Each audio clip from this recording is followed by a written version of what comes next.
दोस्तों, कहा जाता है कि प्यार के मामले में आदमी से ज्यादा औरत जज्बाती होती है।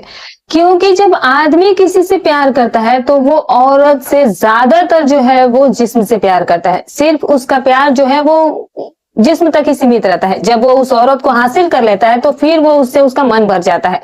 लेकिन वही जो औरत का प्यार होता है दोस्तों, वो कहा गया है कि जुनूनी होता है।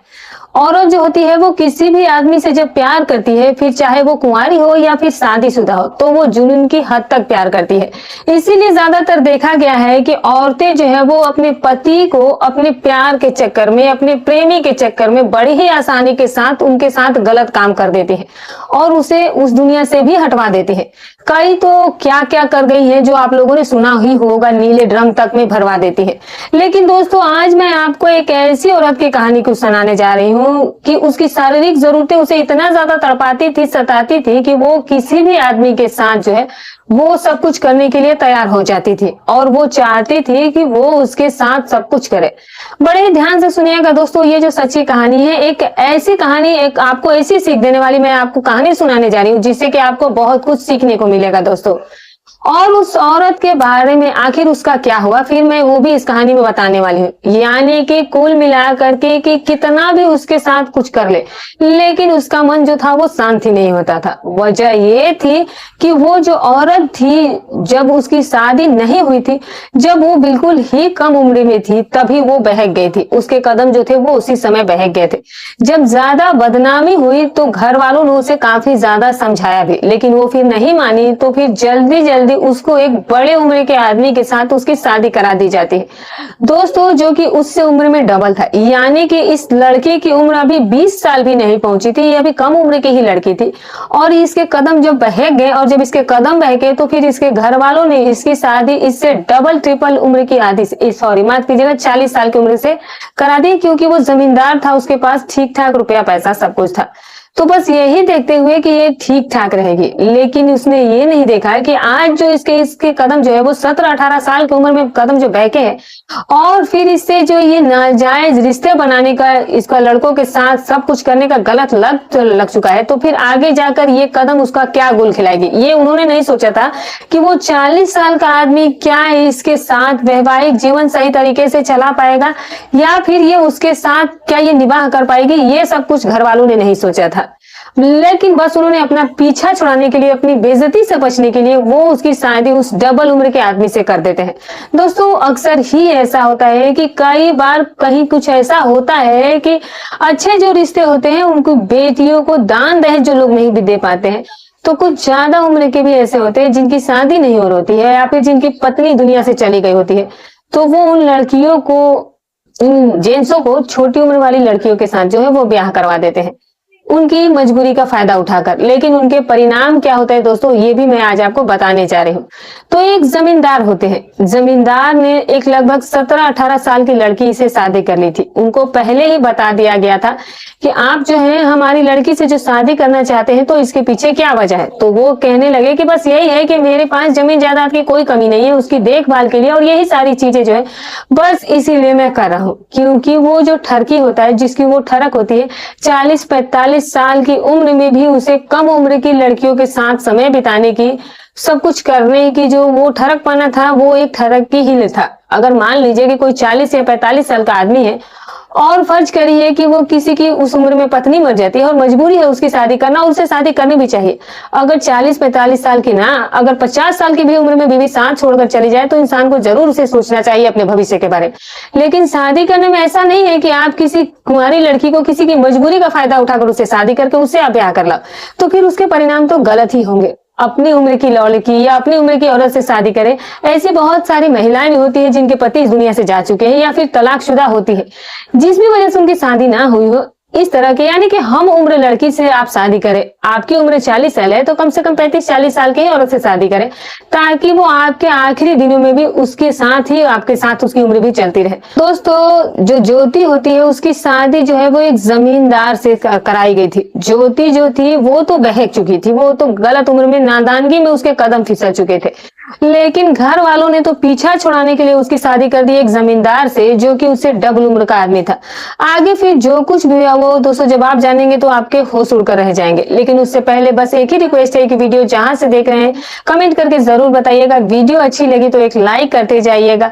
और हाँ दोस्तों, चैनल पर अगर नहीं नए हैं तो चैनल को सब्सक्राइब जरूर कर दीजिएगा। ऐसी ही कहानियां मैं आपके लिए हमेशा लाती रहूंगी। आपके एक लाइक, एक सब्सक्राइब से मुझे बहुत मोटिवेशन मिलता है। तो चलिए दोस्तों, अब कहानी की शुरुआत करते हैं। अब होता क्या है दोस्तों कि वो शादी करके अपने पति के घर चली जाती है, लेकिन अपने पति के साथ उसका गुजारा नहीं हो रहा था, क्योंकि कच्ची उम्र में जो उसे गलत चीजों का लत लगा था, वो आदमियों के साथ, लड़कों के साथ जो था, वो जो उसको आदत लग गई थी, वो बहुत खतरनाक होता है और बस उसे उसी चीज की याद आती थी। और धीरे धीरे उसने अपने कदम घर से बाहर निकालना शुरू कर दिए। और फिर कभी किसी के साथ तो कभी किसी पड़ोसी के साथ, इस तरह से वो जो औरत थी वो बहकने लगी थी। और फिर वो जल्दी मशहूर भी हो गई कि वो बहुत ज्यादा जो है वो बदनाम भी हो गई थी।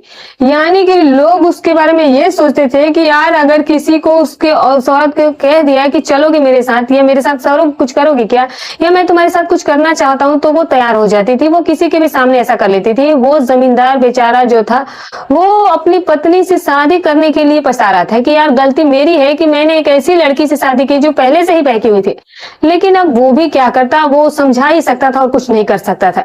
लेकिन वो उसको जवाब देती थी कि जब तुम्हारे बस का कुछ भी नहीं है, जब तुमने मुझे जब ब्याह करके लाया है, ये यहाँ सिर्फ देखने के लिए लाए हो या क्या करने के लिए आए हो? मैं तुम्हारी पत्नी हूँ। इसके आगे भी बहुत सारी ऐसी चीजें हैं जो एक पति और पत्नी के बीच में होती है। औलाद की भी होना होता है। ये सारी चीजें मुझे भी चाहिए। सिर्फ आप मुझे घर में ये जमीन जायदाद की देखभाल करने के लिए लेकर आए हो या अपनी सेवा कराने के लिए लेकर आए हो? अगर मैं आपकी सेवा करूंगी और जो मुझे आज जो मेरी उम्र है, आखिर मेरी सेवा कौन करेगा, मेरी खुशियों ख्वाहिशों को कौन पूरा करेगा? तो अब वो बेचारा खामोश हो जाता था। कुल मिला करके जब एक दिन वो औरत अपने घर से बाहर निकलती है किसी शिकार की तलाश में, तो एक ठग उसको देख लेता है। वो ठग जो था वो बहुत दिनों से उसके ऊपर वो नजर गड़ाए हुए थे। पहले उस ठग ने उस देखी कि उस जमींदार की, तो पता लगा कि ये जो है वो बहुत ही ज्यादा मालदार जमींदार है। और जो ये औरत है जो कि बिगड़ी हुई मशहूर हो गई थी, वो उस गांव में प्रसिद्ध हो गई थी, ये उसी की औरत है, जमींदार की। अब जो औरत थी दोस्तों वो निकलती है अपने शिकार के तलाश में। शिकार के तलाश में निकली तो एक सुनसान जगह पर पहुंच जाती है, जहां पर ये अक्सर ही लोगों से मिला करती थी। उस सुनसान जगह पर जब ये पहुंची तो ये ठग भी उसके पीछे पीछे आ जाता है और आने के बाद कहता है कि किसी की तलाश कर रही हो? तो कहने लगे कि हाँ, यहाँ पर अक्सर ही लोगों को पता है कि मैं यहाँ पर आती हूँ और कोई ना कोई फंसाने वाला जरूर मिल जाता है। तो वो ठग कहता है कि मुझे देखो, मैं कैसा लगता हूँ? तो वो औरत कहती है कि जवान हो, खूबसूरत हो और ठीक ठाक लग रहे हो। तो वो कहने लगी कि तुम्हारी भी उम्र कम लगती है, तुम तो लगता है कि 25-26 साल के नौजवान हो अभी। तो वो ठग कहता है कि मेरे साथ चलोगी, मेरे साथ समय बिताना चाहोगी? तो औरत कहती है कि ऐसा जवान गबरू अगर मुझे मिले तो फिर मैं कौन सी भला औरत मना करेगी, तो मैं बिल्कुल तुम्हारे साथ वक्त गुजारना चाहूंगी। तो वो आदमी कहता है कि नहीं, ऐसे नहीं, अगर तुम्हें मेरे साथ रहना है, मेरे साथ संबंध बनाना है, तो फिर मेरे साथ भाग चलो। मैं हमेशा के लिए तुम्हारी इस ख्वाहिश को पूरा करता रहूंगा। अब तक तुमने जो ये गलत काम किए लोगों के साथ, ये सब कुछ अब तुम्हें छोड़ना होगा। बस मेरे साथ तुम एक बार करके तो देखो, तुम्हें कुछ भी याद नहीं रहेगा। वो औरत जो है वो बहुत खुश हो जाती है, कहती है कि ठीक है, फिर मैं तुम्हारे साथ चलने के लिए तैयार हूँ। मैं छोड़ दूंगी अपने पति जमींदार को, और उसके साथ वैसे भी कब तक मैं इस तरह से उसके साथ घुटन भरी जिंदगी जी, और मैं ये गलत तरीके की जिंदगी में जी रही हूँ। तो वो आदमी कहता है कि मैं तुम्हें भगा करके ले जाऊं तो फिर आगे हमारी जिंदगी कैसे गुजरेगी, ये भी तो सोचना है। मुझे कारोबार करने में भी थोड़ा समय लग जाएगा, कुछ मेहनत मजदूरी करूंगा तब तो हमारी जिंदगी चलेगी। तो वो औरत कहती है कि तुम फिक्र क्यों करते हो, मेरा पति जो बहुत मालदार है, उसके पास बहुत सारे पैसे हैं, बहुत सारे गहने भी हैं मेरे पास, और मैं वो सब कुछ लेकर के आ जाऊंगी। बस तुम जो है वो मुझसे वादा करो कि तुम मुझे अपने साथ लेकर के चलोगे। वो ठग जो है वो उसे वादा करता है कि ठीक है, तुम घर से अपना सारा सामान समेट लो, सारा माल लेकर के आ जाओ, और मैं तुम्हें अपने साथ लेकर के चलूंगा और फिर तुम्हारे साथ शादी करके जिंदगी गुजारूंगा। औरत जो होती है वो बहुत खुश हो जाती है कि उसे एक जवान लड़के का साथ मिला है, जो सारी बातें उसके बारे में जानते हुए उससे शादी करने के लिए तैयार है। तो वो सीधे घर पहुंचती है, और घर पहुंचने के बाद वो सारा नकदी जो रखा हुआ पैसा था उस जमींदार का, और जो जेवर और गहने थे उस महिला के, और जो कुछ भी जरूरी सामान, उसे कुछ कपड़े लेते थे, वो सब कुछ समेटती है और फिर उसे एक पोटली में बांधती है, गठली बनाती है और उसको लेती है और सीधे निकल पड़ती है अपने प्रेमी से मिलने, जहां पर सुनसान जगह पर उसने उससे मिलने का वादा किया था। वो ठग इस औरत को देखता है और देख करके काफी खुश हो जाता है कि उसने जो सोचा था वैसे ही सब कुछ हो भी रहा है। और वो सब कुछ समेट करके अपने घर से हाथ साफ करके वो सब कुछ अपना लेकर के आ गई है। आते ही वो औरत कहती है कि देखो तुमने जैसा कहा था मैंने वैसा किया, अब मैं इस पोटली में बहुत सारा सामान मान दौलत भी लेकर के आया हूँ और हमारी जो जिंदगी है वो बहुत ही अच्छे तरीके से गुजरेगी और फिर तुम कोई कारोबार कर लेना। तो वो कहता है कि ठीक है चलो, वो उसको साथ लेकर के चल देता है। दोस्तों जब उसे वो साथ लेकर के चला, वो औरत अपने दिमाग में सपने बुनती हुई उस आदमी के साथ चली जाती है। रास्ते में चलते चलते क्या होता है कि एक नदी पड़ती है और उस नदी को पार उन्हें करना था। नदी में पानी इतना था कि आदमी डूब तो भले नहीं सकता था, उसको आसानी से पार करना भी बहुत ज्यादा ही मुश्किल काम होता है। अब क्योंकि वो जानबूझकर उस रास्ते से वो ठग उसे लेकर के आया था। अब होता क्या है कि वो औरत से कहता है कि देखो इस नदी को पार करना जो है वो इतना आसान नहीं है, और अगर हम इस नदी को पार नहीं करेंगे तो फिर जो तुम्हारा पति जमींदार है, अगर हमने ये पार नहीं की और उसे पता चल गया सुबह तुम्हारे भागने का, ये सारा सामान जो है तुमने समेट कर लाई हो, ये सब के बारे में जब उसको पता चल जाएगा तो फिर हो सकता है कि वो पुलिस कंप्लेन करे या फिर जो भी हो तो हम पकड़े जा सकते हैं। तो हमें इसे पार करना आज ही जरूरी है। तो औरत कहती है तो फिर कैसे पार करेंगे? तो वो आदमी कहता है कि देखो तुम्हारे पास ये इतनी भारी पोटली है, तुम हो, तो ऐसा हो जाएगा कि एक बार में मैं तुम्हें हाथ पकड़ के तुम्हारे साथ इसको पार करूंगा और फिर एक बार में ये सामान की पोटली में रख करके आऊंगा। औरत की समझ में बात आ गई तो कहती है कि ठीक है। तो अब वो आदमी कहता है कि चलो पहले ऐसा करते हैं कि ये सामान की पोटली जो है मैं लेकर के चला जाता हूँ, इसे पहले उस पार रख करके चला आता हूँ। वो औरत उस ठग के ऊपर इतना ज्यादा विश्वास कर चुकी थी, इसने इतना यकीन कर लिया था कि अब तो बस जिंदगी इसी के ही साथ गुजरनी है। उसे ये नहीं पता था कि ये उसके साथ बहुत बड़ा फ्रॉड कर रहा है, वो एक ठग है और वो एक लुटेरा इंसान है, उसे कुछ भी नहीं पता था। उस ठग उस लुटेरे को उस औरत की खूबसूरती से या उसके चीजों से कोई मतलब नहीं था, उसे तो बस मतलब था सिर्फ और सिर्फ उसके पैसों और गहनों से, जो कि उसने वो चाल चली थी और उस चाल में वो पूरी तरह से कामयाब भी हो गया था।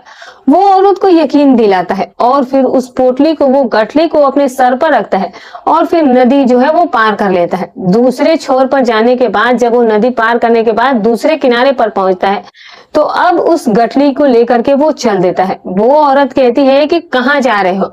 तो आदमी कहने लगा कि मेरा मकसद पूरा हो चुका है, मेरा मकसद जो भी था वो सिर्फ और सिर्फ तुम्हारे गहने और पैसे लेना था। मैं एक ठग हूँ और मैं कोई तुम्हारे इश्क में गिरफ्तार नहीं है, मैं कोई तुम्हारे खूबसूरती का फिदा नहीं हुआ या मैं तुम्हारे साथ कोई नाजायज रिश्ता बनाने का या तुमसे शादी करने का मेरा कोई भी इरादा नहीं था। मैं पहले से ही शादीशुदा हूँ और 2 बच्चों का बाप भी हूँ और इसीलिए मुझे किसी औरत की भी जरूरत नहीं है। मैंने सिर्फ तुम्हें जो फंसाया था, मैंने पहले ही रेकी कर ली थी कि एक जमींदार से तुम्हारी शादी हुई और बड़ा ही माल है उसके पास। वो औरत जो है वो बेचारी सर पकड़ करके बैठ जाती है। वो अब पछताने के अलावा उसके पास और कुछ बचा भी नहीं था। ये आदमी, ये जो ठग था, वो उस गठली को अपनी कमर पर लाता है और फिर वो वापस चला जाता है। इस औरत के अंदर इतनी हिम्मत नहीं थी कि अकेली वो उस नदी को पार कर लो, उसकी हिम्मत नहीं हुई उस नदी के अंदर पैर डालने की कि वो पार कर ले और उसको पकड़ ले, वो उसको रोक ले। अब ये इधर जो महिला थी वो पछता रही थी, उधर जमींदार के जो आदमी थे वो उसे ढूंढते फिर रहे थे। जब वो नदी के किनारे आते हैं तो देखते हैं कि वो औरत बैठी हुई वहीं पर रो रही है। वो आदमी जो होता है वो उसे आदमी से देख करके बहुत खुश हो जाते हैं कि जमींदार साहब की बीवी मिल गई है। वो उसको उठा करके जमींदार के सामने ले जाते हैं। ये औरत जा करके अपने पति के पैर पकड़ लेती है और उसे कहती है कि मुझे माफ कर दो, मैंने गलती से मैंने इतना गलत काम कर बैठी हूँ कि जिसका शायद कोई प्रायश्चित ना हो, ऐसा पाप मैंने कर दिया है। वो जमींदार कहता है कि मुझे पता है कि तुमने घर का सारा सामान समेटा और तुम भागना चाहती थी, ये तो मुझे नहीं पता कि तुम भाग क्यों नहीं पाए, और वो सामान और वो आदमी, वो सब चीजें कहाँ है। वो सारी बात उसे बताती है कि वो कोई मेरा प्रेमी या कुछ नहीं था, बल्कि वो एक ठग था और उसने लूटने के लिए ही मेरे सामने वो ये सारा प्लान बनाया था। और अब मेरी आंखें खुल चुकी है कि इंसान की किस्मत में जो हो उसे सिर्फ और सिर्फ उसी पर भरोसा करना चाहिए और उसी पर ही भरोसा करना चाहिए। इसलिए उसको किस्मत समझ लेना चाहिए अपनी। मेरे कदम जो थे वो बह गए थे और मैं इतनी आगे निकल चुकी थी, मैंने आपकी बदनामी तक कराई, इतने लोगों के साथ मैंने गलत रिश्ता बनाया, इतना मैंने आपको बदनाम कराया। सभी लोग कहते हैं कि जमींदार की बीवी जो है वो बदचलन है और ये नए नए लोगों से रिश्ता बनाती है। उसके बावजूद भी आपने मुझसे कुछ नहीं कहा। मैंने अपने घर का सारा सामान समेट करके एक ठग के हवाले कर दिया और अब खाली हाथ जो है आपने मुझे अपने आदमियों से जो है बुला लिया। आप चाहें तो मुझे जिंदा जमीन में गाड़ सकते हैं, मुझे मार सकते हैं, आप मेरे साथ कुछ भी कर सकते हैं, मुझे पुलिस में भी दे सकते हैं। वो जमींदार उसे कहता है कि देखो, मैंने तुम्हें कुछ नहीं कहना, मुझे तुमसे क्या कहना है, मैंने अब समझो तुम्हें माफ कर दिया जो तुमने कहा उसके लिए, और मुझे अपनी गलती का प्रायश्चित करना था। मैं ये सोचता हूँ कि शायद ये मेरी गलती की सजा मुझे मिल रही है, क्योंकि तुम्हारी उम्र कम थी और मेरी उम्र जो थी वो तुमसे डबल थी। मुझे तुमसे शादी ही नहीं करनी चाहिए थी, मुझसे ये गलती हो गई और मैं उसी का फल भुगत रहा था। वो औरत अपने पति को जो है वो वादा करती है कि आज के बाद मैं कभी भी किसी गैर पुरुष का मुंह नहीं देखूंगी। अब जब तक मेरी जिंदगी है, आपकी और मेरी है, मैं आपकी सेवा में ही गुजारूंगी। ये गलत चीज की भूख जो है, ये सब कुछ मैं आज से त्याग देती हूँ और आज के बाद मैं किसी भी पुरुष के साथ कोई गलत रिश्ता नहीं बनाऊंगी। और उस दिन के बाद से वो तौबा करके अपने भगवान से वो अपने पापों का प्रायश्चित करती है, माफी मांगती है और शर्मिंदा भी होती है, और फिर वो अपने उस जमींदार पति की सेवा में लग जाती है। कहा जाता है दोस्तों कि जब पति पत्नी प्यार से रहने लगे तो फिर उस जमींदार से उस औरत को 2-3 बच्चे भी हो गए और उनकी जिंदगी जो थी वो बड़ी खुशहाल भी गुजरी। वैसे तो कहा जाता है कि जब तक वो बड़े बच्चे जो है वो बड़े होने से पहले उस जमींदार का निधन हो गया था, लेकिन फिर उसके बाद उस औरत ने अपनी बच्चों के साथ ही जिंदगी को गुजारा और बड़े ही अच्छे ढंग से बच्चों को पढ़ाया लिखाया और उनको काबिल भी बनाया। और उसी जमींदार की पत्नी के उसके जाने के बाद बहुत अच्छे से वो घर के चलाई। तो दोस्तों, इस तरह के हालात और इस तरह की कहानियां कभी कभी घट जाती है। तो आपको ये कहानी कैसी लगी दोस्तों, बताइएगा जरूर। तो दोस्तों, हमारी कहानी सुनाने का उद्देश्य किसी की भावनाओं को ठेस पहुंचाना नहीं, ना ही किसी के दिल को आहत करना है, बस केवल आपको सतर्क करना, आपको जागरूक करना, आपको मनोरंजन करना है। तो फिर मिलूंगी कल एक और नई सच्ची अच्छी रोचक कहानी के साथ। तब तक अपना और अपने परिवार का ख्याल रखें।